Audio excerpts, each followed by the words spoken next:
It's great to have you with us today. If you'd like to get in touch, our details are on screen now. And if you're on Twitter, you can follow along with our Twitter panel, former national candidate Nicola Willis and communications consultant Stephanie Rogers. Use the hashtag NationNZ. When Winston Peters announced he was going with Labor, he warned there were dark economic clouds on the horizon. And since the government was sworn in, it's been hinting there could be a softening of growth when the half-yearly economic and fiscal update comes out next week. Are they under-promising so they can over-deliver, or has the national government, the previous national government, left them some bad numbers? Well, Nationals leader Bill English joins me now. Mr English, do you agree with some of those dire predictions? And if you do, how long do you think the bad times could last? There's no need for this economy to go off the rails. There'll be events around the world, of course, that make some difference, the cycles in an economy, but this economy is in good shape, it's resilient, it's got some real energy and confidence, and it's up to this government to make sure they keep that on track. And ironically, we in the opposition now have a more positive view about the New Zealand outlook than the government does. OK, well, where do you think growth is going to go? How low do you think growth will go? Some have estimated about 2.4%. Where do you think would be realistic for it to settle at? Well, as I said, there's no particular reason why it should drop out of the sort of 2.5% to 3% range. It's been running at 3% plus. There's big construction boom going on out there. The terms of trade, commodity prices are in pretty good shape. If there's any kind of downturn, then people should be asking the question why that happened, rather than assuming it's going to, rather than going with the softening up the government appears to be doing. OK, so you would accept a growth rate around 2.5%. If it goes below that, then you would be pointing the finger. Well, it's not a matter of what you accept. All I'm saying is it's on a good track, it's in good condition, the economy's going well, and I can't quite understand why the government's talking it down more than the normal economic risk. OK, well, briefings to incoming ministers were released this week, and some of them raised concerns about our low productivity. Now, that was a problem that was there before Labor got into government. So what responsibility do you take for that? Well, it's the productivity issue, I think, was clouded with a lot of sort of half-baked information and slogans. The strongest, and some of it is a byproduct of what was the strongest feature of the economy in recent years, was the job creation, 10,000 new jobs a month for the last couple of years. And when you've got that rate of job creation, you're not going to necessarily have very high productivity, but actually by international standards, New Zealand productivity was pretty good. So low-wage economy. But in terms of comparisons with OECD, we are low in terms of productivity. And one of the reports released this week say important areas of concern, and I'm quoting the report, are that productivity remains well below OECD countries. That just didn't happen in the few weeks that Labor's been in power. So again, what responsibility do you take for that? Well, we were overseeing the economy for the period we were in the government. The economy grew well, incomes grew well. There's a few questions about productivity, but by international standards, it's actually reasonably good. And what the new government has to do... So you accept that productivity, so per hour productivity compared to OECD countries, you concede that we were lacking during your time? No, I don't accept that as a description of the economy. And I would stress again, New Zealand's rate of job creation has been amazing. We've got thousands of people came off welfare. We've absorbed thousands of people into the construction industry, for instance. That has some impact on productivity because they're not necessarily high productivity industries. So I don't make any apology for the performance of the economy over the last wee while, and the government has to get to grips with the idea that its job is to support the confidence in the New Zealand economy, not talk it down. So you don't accept that people working longer hours for less money is a bad thing? Well, they weren't working longer hours for less money. In fact, just yesterday, there was a revision of household incomes by Stats, who found out they'd made a mistake. And it turns out that household incomes since 2007 have risen just on 50%. That may be the case. So incomes have been rising, in fact, more consistently in New Zealand than, for instance, in Australia. But you accept productivity per hour? No, it's not. We're doing poorly there, compared to other OECD countries, and that was happening on your watch. Well, I accept there's arguments around productivity. The point I'm making is that for the measures people have, jobs and incomes 10,000 new jobs a month, consistent and moderate increases in incomes. And the government is already trying to soften everyone up for that dropping off. And I don't think that is their job. Their job is to reinforce confidence in the economy, make the decisions that will continue the job growth and the income growth. OK, they're forced to work with what they've got, though, aren't they? And elsewhere in the briefing papers that were released, there were some other things that might be regarded as unpleasant surprises. 72,000 houses short around the country, a prison population blowout on the horizon, a dysfunctional Ministry of Health, and no money for police pay rises. So have you left Labor a disaster zone? No, not at all. None of that is new. They're trying to spin it as some kind of big problem. I mean, the business of government is to deal with the issues that are there, and there's always challenging issues. You take the police pay rises, for instance, that came up during the election campaign. The government is already scratching round for money because it's spent all the money on the tertiary policy, and it's going to struggle over the next few years to find enough to do things like pay for police pay increases. Okay. That's not our problem, that's their problem. But you've just said none of that is new. So if none of it is new, why didn't you fix it when you were in charge? Well, we did take the housing numbers. We've left 72,000 short. There is a building pipeline of 100,000 out ahead, which the government acknowledges. That's what the private sector and government are setting out to build over the next 4 years. 4 times Dunedin, someone told me. So the construction sector, as everyone acknowledges, is going flat out. Same with infrastructure. All this talk about infrastructure deficit is nonsense.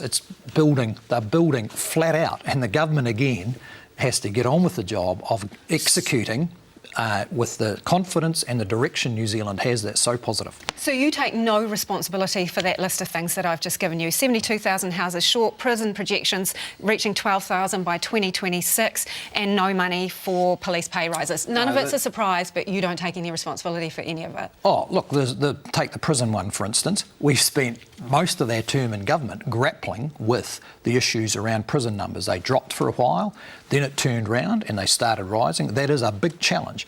It's not a new one. Everyone's been aware of it for the last few years, and I hope we have the opportunity to make propositions ourselves, but certainly the government now has the responsibility of dealing with what is a big challenging issue, and that is the growth in the prison population. So we never tried to hide that. It was all published. But so that was a moral and fiscal failure on your watch? Well, we didn't get on top of the prison numbers, but here's a pretty basic reason for it. The courts are locking up more people for longer for serious crimes, and they're putting more people who may be a risk on remand. And the current ministers have explained that that's what's driving it. We agree that's what's driving it. And now they're the government. They have to come up with some solutions. But you didn't do anything around the remand thing when you were the government. If you know that's the issue, you could have done something. No, we did it. And, well, you talk to anyone in the corrections sector, we did an enormous amount about reducing the reoffending rates.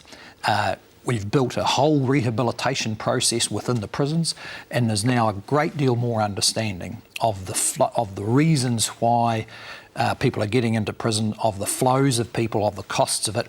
There's a toolkit there to use, but the policy issues, we agree, are challenging because you've got to have public safety. Public safety is number one on the one hand, but it is expensive to have people in prison. OK, well, you've been hypercritical of this government. Your MPs have called them hapless and shambolic. Those are the words they've used.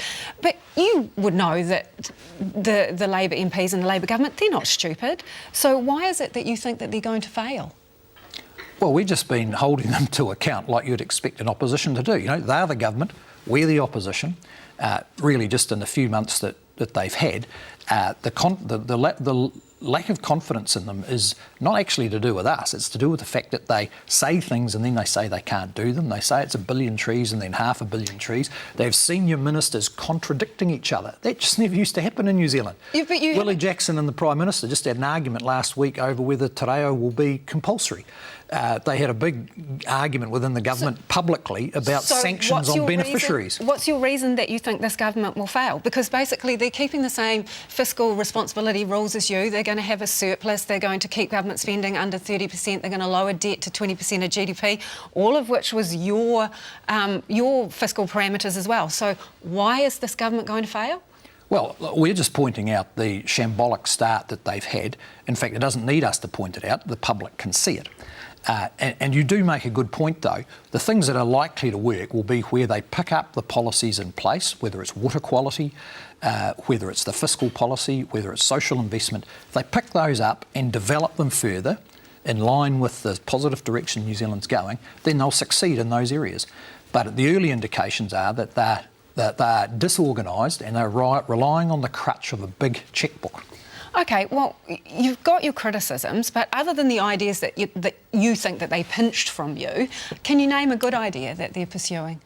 Oh, we supported two things, extension of paid parental leave, and eventually they'll accept our extra tweak to it. Yeah, but that's one that you would say that they stole from you. So no, we're not complaining about them stealing policies from us. We just want to support things that are good for New Zealand and criticise them where they're going to push New Zealand off track. The other was the TPP, trade agreement, where we offered unconditional support to the government to get that over the line, because these things are good for New Zealand. So if your party says it wants to be a strong opposition, but so far you seem to be holding things up, asking excessive amounts of questions just to kind of stir the pot. I put it to you that you guys are being petulant, you're being bad losers. So when are you going to start to cooperate towards doing some good if you want the best for this country? Look, 44.5% of New Zealand voted for us. And they feel strongly that they want New Zealand to stay on a positive track. So our job is to represent them. Now, the stuff you've seen in Parliament, that's a product of the disorganised shambles of the government getting started up. They're just running it badly. They want to run the country, they should be able to run Parliament. And actually us putting a bit of pressure on them, that'll make them better at it. So why don't you just get in there and cooperate and do some good around policies like superannuation, child poverty, climate change? Why don't you get some cross-party agreements going in those areas? If you really want the best for this country, you could be a new kind of opposition. Well, the government will probably raise those issues next year. It hasn't this year. And where they have, as I said, put up policies that we believe are good for New Zealand, we have supported them, the TPP. But we're going to oppose things like this later this week, right on the eve of Christmas, they're going to repeal our tax cut package. That's a tax cut package that was voted for by Greens and New Zealand First. So a big majority in the Parliament voted for those tax cuts just 5 or 6 months ago. So we are going to argue vigorously against them. And we don't owe the government a break over the fact that they're going to get rid of a balanced tax cut package and misuse the revenue that they get from it. OK, so I want to talk to you about your leadership of the National Party. What are your top 3 goals as leader? To represent the almost 1 in 2 New Zealanders who voted for us, who want to keep New Zealand going in the right direction, develop the cohesion of the team in opposition. You know, we're out of government. It's quite a different world. We've got to rebuild our skills and get our team cohesive, and we've made a really good start to that. And down the road, look like the alternative government with better ideas for how to run this country. And that's looking like it. That's looking, a bit easier than you might have thought. I think it's interesting you keep raising the number of people who voted for you. Are you still sour about the way things worked out? Well, it's just a fact. In the Parliament, we have more... The fact is that it's MMP and a government was formed by someone else other than you. Right. But it's an odd government and basically a weak one. The fact is, these are facts, Lisa, not assertions. In the Parliament, we have more seats than New Zealand First and Labor put together. The select committees of Parliament, where all the work happens... You couldn't form government, though. So I know, and we accept that. Okay. We accept that, but that doesn't mean that we pack our bags and go off and cry on our milk for 2 years. Actually, this is a government that needs challenged because they've inherited a country in great shape, and we intend to argue for that and not let them squander us. All right, so Andrew Little stood down for the good of his party, and as a consequence of that, Labor won. Do you think he made the right move? Yeah, well, obviously. So could that be the right move for you, to stand down for the good of your party? Well, I suppose if it came to those circumstances, it would be pretty obvious, wouldn't it? But we're not in those circumstances. We've got strong public support. We've got a motivated support base. We've got people who want us to represent what's working for New Zealand and make sure the government makes the progress that it's promised. Do you accept that some people are better as wingmen than the leader? Well, that's often... That's what makes a good team work. So are you a wingman? Well, I'm the leader and probably got stronger support than I've ever had. All right, thanks for joining me this morning, Bill English. Welcome back. I'm joined now by our panel, RNZ presenter Guyon Espiner, Dr Ella Henry from AUT and PR consultant Mark Joyner. Good morning to you all. Good morning. So Bill English, the kind of first opportunity I've had to talk to him and sit down as Leader of the Opposition. Yeah, I thought it was a really good interview and I thought he performed pretty well too. I saw a relaxed, confident Bill English who was even prepared to sort of make a bit of a joke about his leadership. That to me, when he said, I guess I'd resign if I got into that Andrew Little position, and to me that spoke of confidence that he was in that position to actually joke about it. I thought he performed very strongly this morning. But I thought it was interesting that he did concede if things drop below a certain line that he would step down. Yeah, and look, there's this huge tide of optimism coming with the new government, and in a way by staying on it's quite a selfless move in that he is protecting any future leader from any fallout from that tide of optimism. What do you think, Ella? Well, is he going to be around in 2020 on your... I think a lot hinges on how well the coalition performs over the next year. You know, obviously some of the more negative pundits believe that it could implode, and if it does, we've got the steady hand of English and Bennett, you know, ready to swoop in and save the country. So I think it would be sensible of his party to keep a team with a proven track record as a wait and see. But if this government does well, then his job could be in jeopardy before the next election. Although I think he will go on his own terms. I mean, he's a thoroughly decent guy. He's been a stable rock for that party for decades. He's well respected, well liked, and I think he will go on his own terms. Yeah, I would agree with that, and especially what Ella's saying there about the performance of the coalition. I think, you know, they see there's enough happening for it, that they've got a glint in their eye that it's possible. Yeah, some of them seem pretty excited about being in opposition in some ways. Yeah, and they've made a few hits early on, and the government has had some times where things have been a bit shambolic. Now, they may settle down into being a strong, effective and popular government. I think National thinks there's a big enough chance that things will turn a little bit sour because of the competing interests, and he was playing up the differences in opinion over things like work for the dole and having this three-way coalition, which is a little bit unusual in this respect. And we know we've had previous coalitions with multiple parties, but it is a little bit different. And I think there's enough going on there to give National and Bill English some hope that they can get in there and actually propel that sense of chaos. But Mark, how long can they kind of rely on stirring the pot as such? Because, you know, putting in excessive numbers of written questions, he said there that putting the pressure on Labor is going to make them perform better. But at what point does the public get sick of that niggle, niggle, niggle? Yeah, and he also pointed out they've got a pretty strong majority on a lot of select committees, which gives them the power in some cases to grind things to a halt. And it's good to have a strong opposition. I mean, not long ago we were lamenting a very weak opposition and what that meant for our democracy. However, a strong, with that strength comes a responsibility. So we need a strong opposition, not a disruptive one. Yeah, and it's going to be interesting to see how that falls. This week, Ella, we got a look into these briefings that go to the new ministers, you know, get a look under the bonnet, so to speak. Bill English says there were no surprises in there. We all knew that stuff was in there. 72,000 houses short, a burgeoning prison population, no pay put aside for the police. Is he right that we knew all of that, or has Labor been... I think they nitpicked over numbers like housing, you know. I mean, Nick Smith clearly refuted the idea of 72,000 houses. So I think his bonhomie attitude actually covered up some disagreements within his own community of, you know, opposition spokespeople. But the problems around prisons, the problems around housing, which I think are linked intimately in terms of underdevelopment and poverty. I don't think that they've done as well as they could have, and this new government is there because of the promises they've made on those very issues. So we're all going to be watching for the next short while. I mean, he did concede that they hadn't managed to shift the prison population, that was a tough one. And he's interesting on that, isn't he? But you picked up that quote, the moral and fiscal failure, and he made it in 2010 or 2011, and he feels very deeply about this. And they were getting the prison population down for a while, and then it grew really out of control. I agree with that. They lost the plot on that, and they lost the plot on housing. Let's face it. There's just no way to spin that. They are that many houses short. I think there is a degree that a new government wants to come in and say, oh, gee, things are absolutely terrible. Watch me fix it. So there's a bit of spinning on both sides on this, and so Labor's hamming that up. But I think there's no real way to spin the housing problem. How long can you spin this as problems that you have inherited rather than problems that you haven't fixed? Yeah, But to be fair, this is something that we've been kind of walking blind into. I mean, we're a small country. We've had significant growth over a small period of time. And with that comes demand for more services, more housing, more transport. And quite frankly, we're behind the 8 ball on all of it.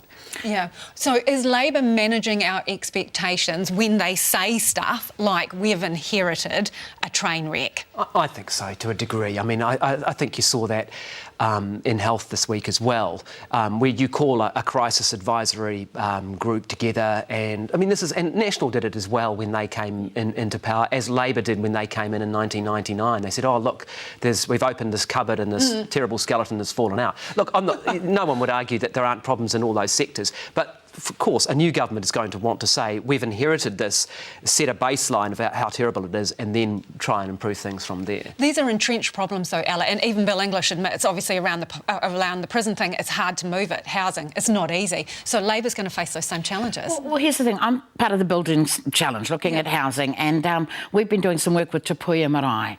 Now, they've developed an extraordinary model around providing not just a place to sleep, but a whole healthcare package. So if there had been a strategic thrust towards ensuring that every marae had that kind of program, instead of putting people in crappy little motels and paying $500,000, if that had gone into providing that model across Auckland, then thousands of the homeless could have been given not just a home, but hope. And instead of having a Prime Minister who denied there was a housing crisis, who criticised Te Puia, I'm hoping that this new government actually looks at some of these innovative models and says, hey, how can we implement them? All right, we'll leave it there for the moment. Stick around. After the break, we'll take a look at some of the things that could be making the news next week.